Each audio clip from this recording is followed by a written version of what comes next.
Hello, everyone. My name is Joe, and welcome to Talk to Talk.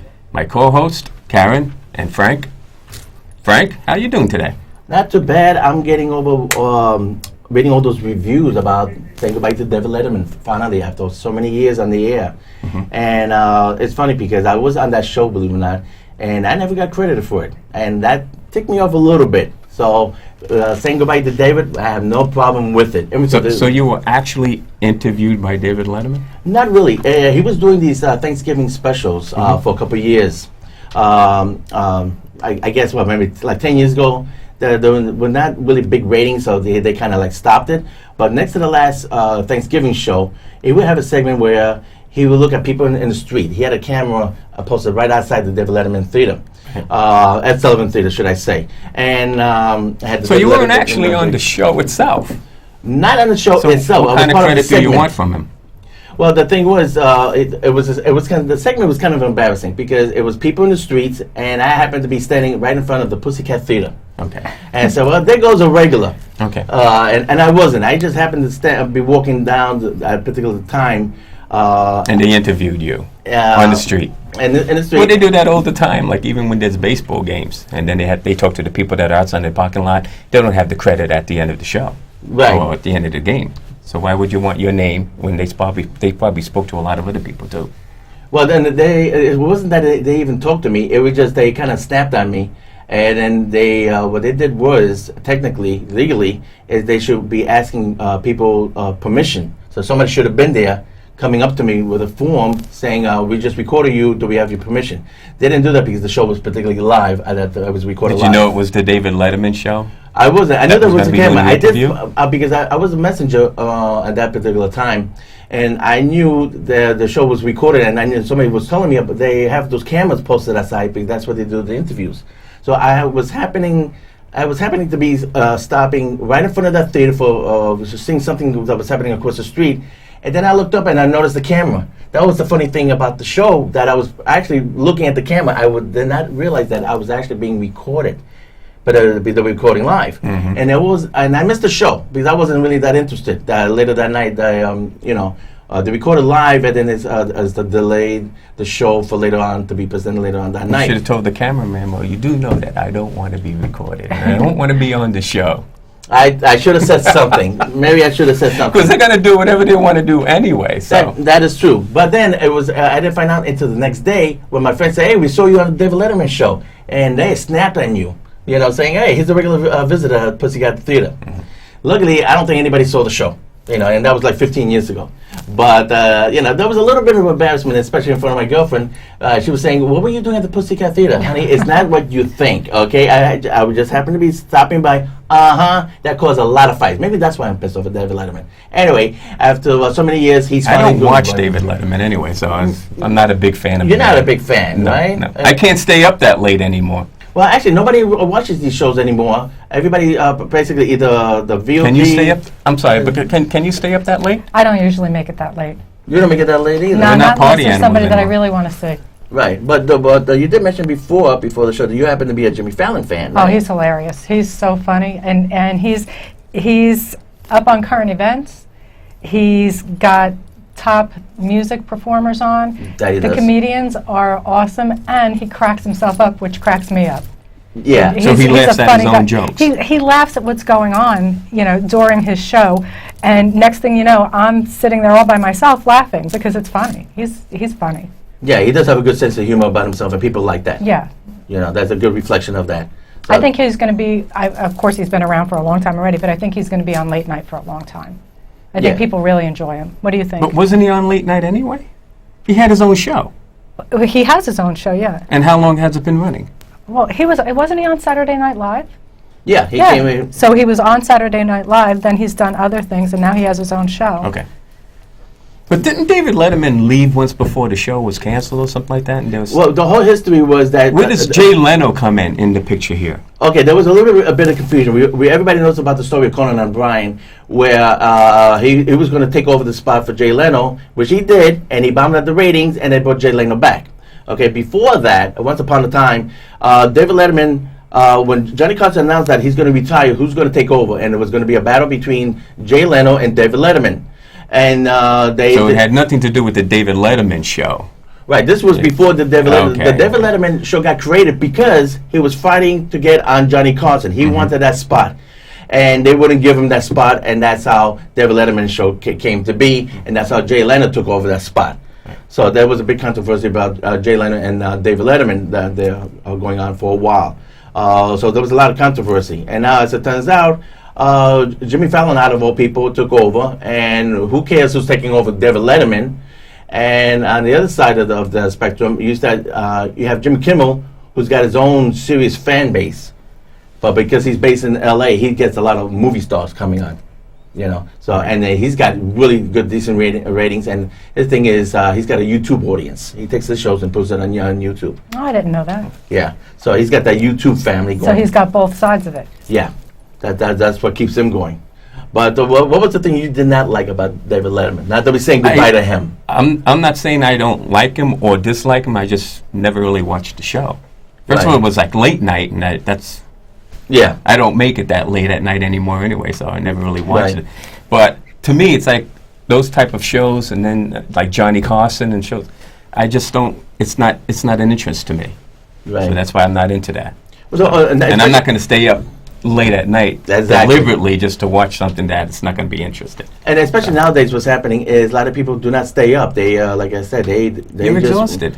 You work all day. Yeah, it shows up on the next morning. Like Saturday Night Live, you got Yahoo News, Entertainment News, and they show you segments.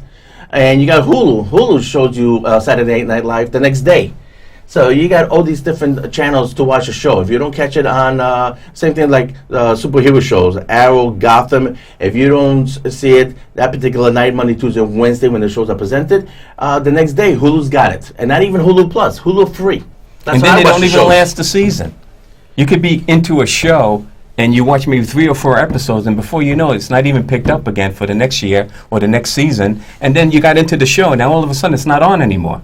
So what do you do? Right. Oh, that happens to a show like Blacklist. They get you, really a sector for the story. You put all that time invested, and then they present maybe 4 to 6 shows, and they say, well, we're taking a break. We'll see you in about 2 months. Yeah.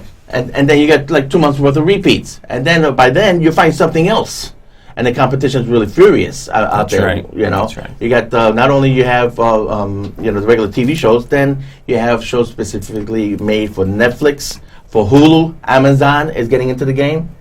So, and then they wonder why people's attention span is so narrow. Too many shows, so little time to watch. And even with the competition shows, I don't like it when they have judges, but then at the same time, the big portion of the votes come from the viewers. Right. I mean, if it's a dance show or show that is singing this and that, why are they giving that to the viewers, to keep the viewers score. Watching? That's what they're doing to keep the people know that, interested. But that's because I was watching American Idol, right? And it was three competitors over there, and one of them was fantastic. I don't know what her name was, but she was just fantastic. Every time I was watching it, and then they booted her.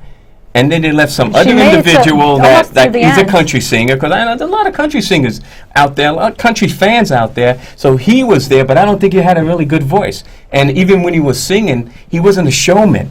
He didn't keep your interest while you. And then there was another individual which he did win, but he was good. But why did they boot the woman individual? She had so much talent. She had a great voice. She played piano. She did original songs, and it was just fantastic watching her. But then all of a sudden they booted her off, and I'm like, and why? And it was like, well, the viewers vote. But that's what keeps the viewers watching. It keeps them on the hook to see where their votes got them. Yeah, but you were saying that people lose interest in But even if you don't vote, you can still get into the show by watching it and seeing the talent, and then you want to know who wins. People want to see if who they voted for is going to continue on. So I think they're smart in doing that to a point, because it keeps the viewers on the hook to see if the people that they're voting for are moving forward. That doesn't necessarily mean that who you think is the better talent or who you think is the better talent is going to win. we all have a say in it now, and that's what keeps us watching, and that's what keeps those shows going on for a long time instead of a couple of episodes, like you said. Right. And then on to the next thing. And then that's you'll get an individual they're- that was booted off the show, probably making it into the music Oh, world. she's definitely and the gonna one make that it. wins is not going to make it because he really didn't have the talent. It was the viewers' votes that made him get up there. I don't like that. That's like Dancing with the Stars, too. Same thing. Yeah. I remember one season. I forgot. I'm not too sure. I mean, because you have a panel of all these people that are talented, Right. and that was their profession. They were dancers or whatever in the past, and now they're voting, and then all of a sudden their vote don't mean anything because of the viewers' vote. Right. That would change. Yeah, Of but course. also you can't say that it's, that anybody's prejudice or partial to one or the other. Just say that they're saying one of the judges is partial to so-and-so, and that's why they keep on going through. They're combining But their the votes judges along. aren't doing that. The judges are going by what they see, what they know about, like with Dancing with the Stars. They see what's going on. Right, and but they see how the society's steps always are. gonna have a But then complaint. you'll have the viewers that have like these celebrities that come on the show, but they love them because they grew up with those celebrities, but they're not actual dancers. And you can see it, but when you're watching the show, you see some of these dancers, they have no idea what they're doing, but they're constantly making it to the next level and the next level because these people that love them and they grew up with them. Right. That happened with That's, Cheech and that's just Chong. not fair. Yeah, Cheech and Chong. Everybody said, okay, he's going to be off. He's probably going to be the first dancer off, and I think he was next to like the top 4 or something like that. Maybe because people just loved his attitude. Right. Right. And Chrissy Alley was the same thing. Exactly. Patti LaBelle, when she was on, okay, she was a good dancer, but she wasn't fantastic. Right. But they'll keep on having her come on the show next season, and next week and next week, and then you have somebody that danced fantastic got booted off Right. because they voted for Patti LaBelle. And why? Because most of these people that grew up in her time voted for her. You Right. know? That happened at American Idol. I believe his name was Doherty. And everybody said this guy should win American Idol. This guy could sing, he could play, and he had one hell of a voice. He took on a Queen song and pulled it off. Trying to reproduce Freddie Mercury's vocals is one hell of a challenge. And next thing you know, he was like number 6, and he got booted off. And the guy who won, I believe it was some guy there, and he was a half-ass singer, and he won. or maybe that year was a female. But the top 5 people left were all mediocre at best. And but one of them won that year. But luckily, with his case, he managed to pull it off where he said, well, screw this. And he went on to have a great career with his band. And as his next album that got released right after American Idol, after his presentation, it went out to sell 2 million copies. So he did okay. So he basically said, screw American Idol. This is all bullshit. No, I think the exposure was good for him. Yeah, in his case, the exposure was good, but it goes to show you somebody with that good enough of talent, but at the end, somebody else wins. They still have to appreciate the exposure. I know what you're saying. Sometimes it doesn't seem right, Right. but you got to appreciate the opportunities. Mm-hmm. Because without that opportunity, there's a good chance that we all may not know who he was, but we all know who he is. Right. Well, we need to take a short break right now, and we'll be back with Talk to Talk.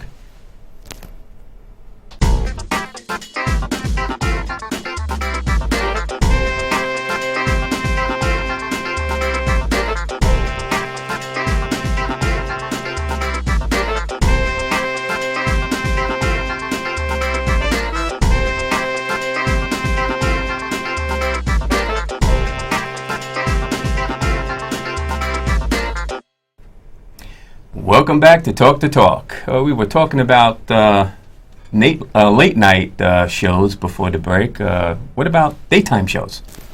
Well, I believe it or not, I'm a big fan of View. I love Whoopi Goldberg, Rosie Perez. I think they're going in the right direction, and they had some multiple guest hosts going back and forth. But another show that I was really surprised, and I actually got hooked on it. I'm not really big on cooking shows, but besides Rachel Ray, she used to still doing a show before The View. But after that, a show called The Chew, which got a lot of Emmys, believe it or not. And I really got hooked on that show. What's The Chew about? The Chew, heard about that. It's a great show where there's 5 different chefs, 5 different personalities, and basically they just talk about food, different recipes and menus, and they really have a great rap together, and the show's actually funny. and it's really uplifting. And they show you what I love about the show is they show you a lot of healthy cooking. And if you're like, I'm tired of healthy cooking. I know. You got to give me my pasta, my pizza, and I'm fine. Nice chocolate cake at the end, I'm happy. Well, you can't go wrong with chocolate cake. That's right. But I like that each one of them brings their own flair to the show. Right. And whether it's healthy or sometimes maybe a little bit not so healthy, each one has their own style. So they bring something for everyone in that show. Don't you agree? Oh yeah, definitely. I mean, they all have different personalities. Even though they have the same goal, they all love eating. Yep. We all love eating. You can't go wrong with that, But I mean, the way the show is presented, and I'm surprised they got so many Emmys. Usually, daytime Emmy awards are usually scattered all over the place. But they walked away with a lot, though. But you're not big on cooking shows yourself, right? Usually, I'm not really big on. I don't mind watching some of the cooking shows, but not the ones that are basically dealing with just healthy foods. Right. I mean, Rachel Ray, she tries to do that also, but then she has these little cheese with these little funny little cakes, So, you can try a little piece here, a little piece there. And my attitude about life is always about cake. You can never have enough cake. And somebody tries to take a piece of cheesecake away from me, those are like fighting terms right there. Now everybody's telling you can't eat that. You can't eat this. You should be eating that. You should be drinking this. You should be drinking that. How do you feel about that? Well, this morning there was a big thing on the news. And that's mostly our government. Yeah, saying of course. That to us. Well, that's another conversation altogether. Look what they're doing to our food. That's what I like to talk about here. Look what they're doing to our food. They made something on what was that, a Daily News. I mean, they're telling you what size drink to buy As now. we're going to mention, they said, you got to watch out for your alcohol intake. Too much alcohol will... but we're not even talking about alcohol. We're talking about soft drinks. Soft drinks. Right. But and they're telling you what your child should drink or not. Okay, you should be aware of that. You got a child, you're a parent, you got to be aware of what they're eating, what they're drinking, but at the same time, I don't think the government should be jumping in and telling you how to parent your child. Well, and that's exactly what they're doing. And they also shouldn't be putting all those additives in our food so that they have to tell you how to parent your child. That's another conversation altogether. Well, the thing I saw this morning was they say too much alcohol drinking will affect you when you get older. In the meantime, you see somebody drinking wine. And let me tell you, if you go to France, they love their smoke, they love their fatty steaks, and they're living to about 100. And you know what they drink? Wine. Everybody knows wine is the best alcohol for you because it actually does things in your body, and mainly because it's made out of grapes. One of the healthiest things you can eat on the planet is grapes, which is what wine is made of. And this thing in the morning saying, this alcohol with wine is no good for you. Yeah, right. Okay, it's the same thing like cholesterol. Remember all these years? Cholesterol is not good for you. With eggs. First of all, they told you that you shouldn't be eating eggs too many days a week. Crap. And then all of a sudden now they said it's good for you at least 3 times a week. Yeah. And the same thing like with the wine. When they're saying you shouldn't have a glass of wine every day of the week. But then now all of a sudden, maybe a little half a glass of wine every day of the week is pretty good. How big is that glass? Half a glass? My half a glass is like this. That's what I'm saying. I just drink straight from the bottle. You have it with a meal, that's not bad. You have people that are drinking it 24 hours a day, but if you have it with a meal, that's not too bad. But the government's trying to tell you that that's bad too. I mean, what's an individual supposed to do? Right. How many times when anybody grew up on a farm like I did, you would have your eggs, you have your bacon, you have your cheese, you have your toast, home fries, whatever combination and stuff like that. And farmers live to 80, 90 years old over here. Now they tell you everything that's on the morning menu from a farmland is no good for you. Mm-hmm. Half the brain is made out of cholesterol, for crying out loud. In the meantime, they say you're not supposed to have cholesterol, okay? So that's why all your foods, they replace the fat, they take the fat out. Great movie by Katie Couric, I forget the name of it. Look it up on IMDb. And that movie said basically what the government did was take all the fat out, and they had to replace it with something. Sugar. If you have any kind of food that you naturally had fat, and they take the fat out, the food tastes like crap. They put sugar in. Then they wonder why the obesity level is going through the roof. Why? Because everybody has food, has sugar in their food. If you go to the supermarket and look on the shelves, beans has sugar. Why do beans have sugar? Because they took the fat out. Why? What was fat doing in there in the first place beyond me? So you go to any food product on the shelf, 90% of the food product on the shelf has sugar. That's not supposed to be there in the first place, right? Because they replaced the fat because of the whole cholesterol angle. Are you talking about canned beans or dry beans? How do you? Canned beans with the 'cause sauce and everything like that. Okay. But everybody knows about cereal. Chicken noodle soup. Remember Campbell's chicken noodle soup? Very plain, very simple, maybe 3 ingredients. But there was a lot of sodium in the Campbell's chicken soup. Yeah, they took that out and they replaced it with the sugar. Now you're getting twice as fat. When they could have just left it the way it was, and then all you had to do is just add a little bit more water to it. What happened to good and old just dilute it homemade a little cooking? bit. Stop eating stuff out of the can and you don't have to Nobody worry has about it. homemade cooking anymore. Come to my house. I'll cook for you. Well, then that's good. Call Karen if you want a homemade cooked meal. There you go. There you go. But that's the problem with today. Young couples, young people that get married, is that they're working, like I said, 12, maybe 13, 14-hour days. They come home. The first place that they stop to is these pizzerias that have everything that you can have for dinner, and you just order it, and that's it. Right. And no one cooks anymore, so that's why everybody's eating unhealthy. What's a person to do? Yeah, well, all the fast food places. Especially when you're working so hard and you're working long hours. What are you gonna do when you get home? You're gonna make a home cooked meal. I do. For maybe. I do, and I do it when it's just me. When nobody's home, I still do it for myself. But I'm talking about. You're talking about society right now. The younger generation, the new generation, whatever you want to call it. And that's why people aren't healthy anymore. That's how they're being raised. Right. Also, let's not forget. And they're not even eating together on the dining room table anymore. No, that's the way it used to be. The whole family used to be there, talk about the day, whatever, school. You talk to your kids more often. Now they're eating at all totally different times. Well, they don't even hang out together watching TV because everybody got their own little equipment, either tablets, iPhones, watching their movies, video games. Video games. The parents are upstairs eating or whatever they're doing, and the kids are downstairs in the basement. Like gophers playing video games. Or they're all at the table. It's a gorgeous day outside, and you're like, well, why don't you get upstairs? Yeah. That used to be a big fight at my house. My kids would be underneath the table. They would be eating with one hand underneath the table like this. I'm like, no phones at the table. That was the rule. No phones at the table. But they would find a way to sneak it, hide it, tuck it underneath somewhere. I see them looking like this. You need some family time. We're losing a sense of family and who we are. We are. Who we're supposed to be. We're not raising our families anymore. The TV, the video games, all the different sites and everything, that's what they're interested in. They're not interested in family time because most families are not forcing it. Whose fault is that? Well, I say it's the family's fault because you need to take that away from them for dinner time or an hour. How could it be the family's fault? Let's just say... Listen, I got those phones away from my kids, and they stopped They're making you texting. work longer hours, and these people don't, you don't know what to do anymore. You have to work those long hours to pay the bills. Right. If you don't want to work the long hours, they'll just say, well, there's the door. It's not like it used to be where corporate or business owners cared about their employees and the families, and they want them to have family time. It's changed. Now, there's the door if you can't work these hours. Right. So now the dad or the mom, whatever you want to call it, because they're both working these days. It's not just the dad working anymore. So they come home late hours, and the kids had a pizza or whatever, this and that. That's how everything starts. So who do you blame? Now, how can the mother or the father tell these kids, stop eating the pizza when they're not even home because they're working late, trying to pay the bills? How can they feed them good food? I don't agree with that because you could leave a healthy snack for them, come home, have something prepared. Take a few hours a couple of nights a week, prepare a few things, have it in the fridge. This way you have a healthy meal ready. But what about individuals that don't like those leftovers? They want something fresh.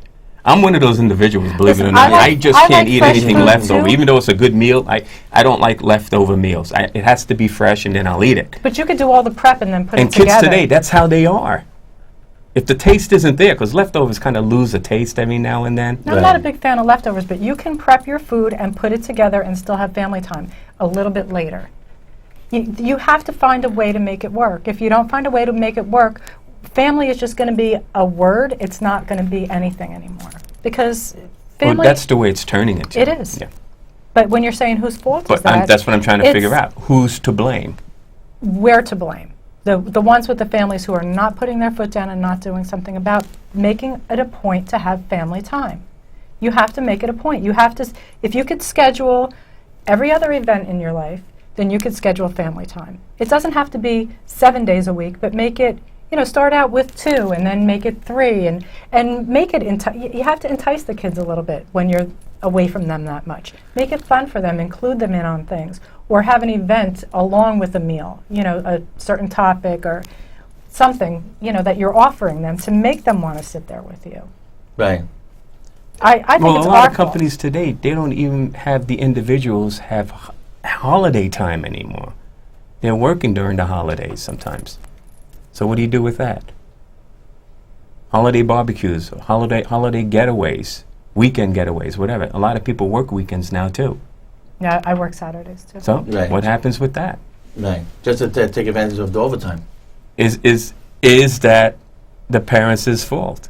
Well, my daughter's When older, dad so my tells their daughter kid, works well, Saturday we can't too, go so- away this weekend, or if it's a holiday weekend, we can't go away this weekend because guess who's working this weekend, Right. You could make it a day and a half. You could make it a one-day trip to the beach or wherever your family likes to go. There's ways around it. There are ways around it. It's funny. There's two cartoons that just popped in my head. The Simpsons and American Dad, and you always see them around the kitchen table, eating. Right. And I'm looking at I don't know any families that do that kind of structure no more. Blue Bloods. You You watch Blue Bloods? Yes, In right. every episode you watch Blue Bloods, at the end of the show, they're sitting around the dining room table eating Right. their dinner. Right. I agree with you. I don't see that happening. Yeah. I don't see it happening in my family. Right, With my and- nephews and my brother-in-laws and my sisters. Like you said, if they do somehow get together, gathering at the dinner table, right? They all got the gizmos. They're not communicating and relating to each other as a family. Right. In their own little space, like their own little cubicle, invisible cubicle, going like this. Yes, Dad, can you just pass the thing there? No, never mind, I'll get it myself. And they still texting or doing the It's video funny, game. but it's not funny. Yeah, but that is the case, and I've seen that. I know a family who in my building. They do get together, but they don't. There's no eye contact, no relating. How was your day? How was school? How's work? Nothing, because I got invited to one. And I'm looking at everybody. It's like, hello, you invited me. Hello, I'm here. I was But like, how do we change it? Listen, That's kids what don't I'd like know how to to know. communicate anymore. Because Who they do you don't go have to change communicate. it?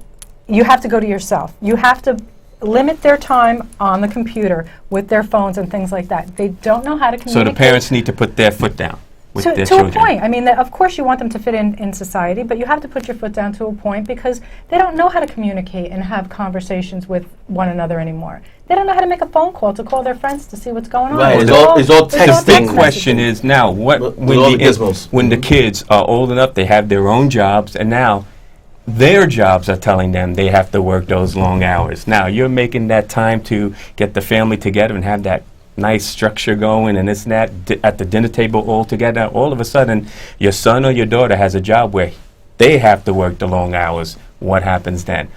Who's to blame?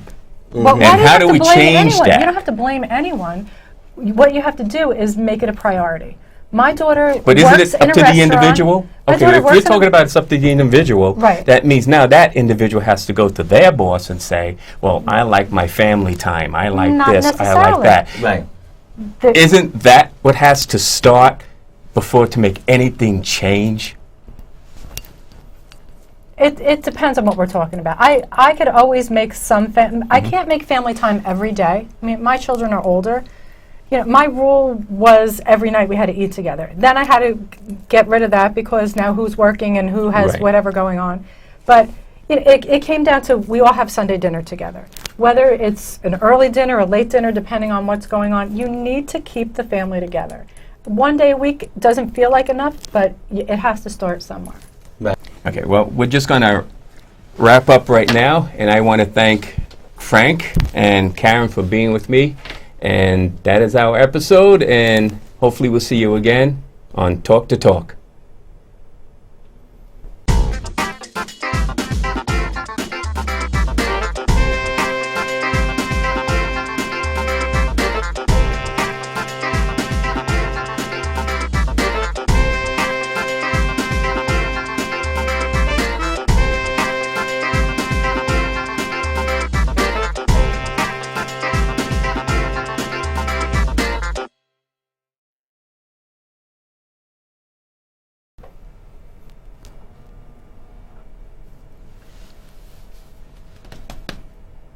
Was that allowed to say bullshit? I don't know if you said it or not. You did say it. I didn't hear you say it. I heard him. Okay. You gotta say BS, dude. Well, it's still a PG word. We still allow one F word if we go for the PG-13 rating. Can we see how it looks? Yeah, can you play that back? I can't. Not until we finalize. You finalize, okay. Yeah, so then we wouldn't be able to record anymore on the DVD. Okay. But everything looks good. I mean, you guys, what do you want to do here? Did the flow look pretty good? Yeah, The flow of the conversation? Yeah, you guys All right. had it rolling. There was no low moments. Do you want to just keep rolling, or what do you want me to do? You want to stop it here? Yeah.